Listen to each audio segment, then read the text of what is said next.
കീടങ്ങളുടെ ശബ്ദമെല്ലാം ഒതുങ്ങുമ്പോൾ രാത്രി അതിൻ്റെ സതിര് തുടങ്ങുന്നത് പുഴുക്കൾ കീടങ്ങൾ തൊട്ട് പാട്ടുപാടുകയാണ്. പുൽനാമ്പുകളും മൺതരികളും വാദന ഉപകരണങ്ങളാക്കി മാറ്റി പ്രപഞ്ചത്തിൻ്റെ സംഗീതം അരങ്ങ് തകർക്കുകയാണ്. എൻ്റെ കിടപ്പുമുറിയോട് ചേർന്ന് ഒരു മുളങ്കാടുണ്ടായിരുന്നു.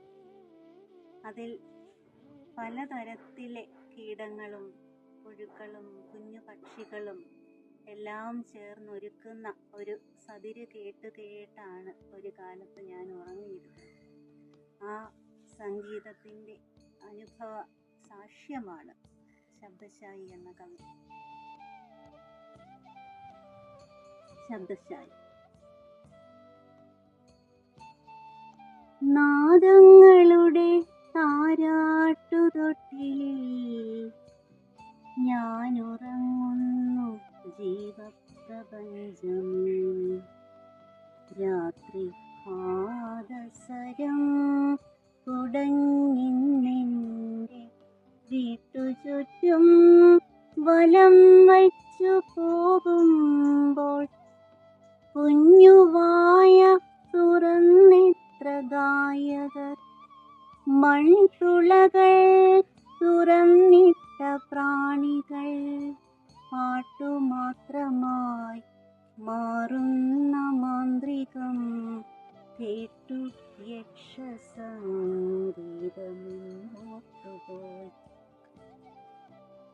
കാറ്റുലഞ്ഞിൻ മുളങ്കാട് ചായുന്നു, കാറ്റുലഞ്ഞിൻ മുളങ്കാട് ചായുന്നു, ഞാൻ വനത്തിലാണെന്നു നനയ്ക്കുന്നു, പുട്ടുപുട്ടുറു എന്നു പാടും ചിലർ, പുട്ടുവാദ്യങ്ങൾ കോലാഹലങ്ങളിൽ. രാത്രി മന്ത്രവാദത്തിൻ്റെ ലോകമായി പൂത്തചെമ്പകം ദേവതാരൂപമോ.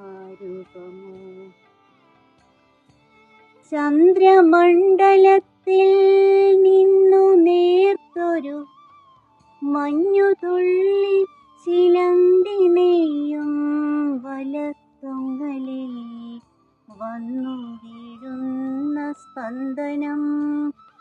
മണ്ണുപൂവിനെ ഉമ്മവയ്ക്കേ മാഞ്ഞ തന്നിലേക്ക് മടങ്ങുന്നതിനിലയും.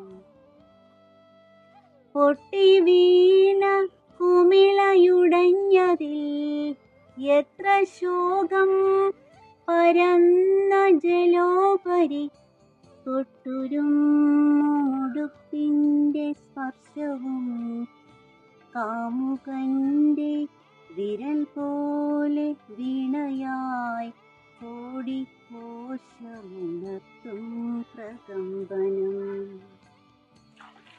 ശബ്ദശായി. ശബ്ദശായി നിലാവിൻ്റെ പല്ലക്ക് സ്വപ്നജീവികൾ ചേർന്നു ചുമക്കുമ്പോൾ.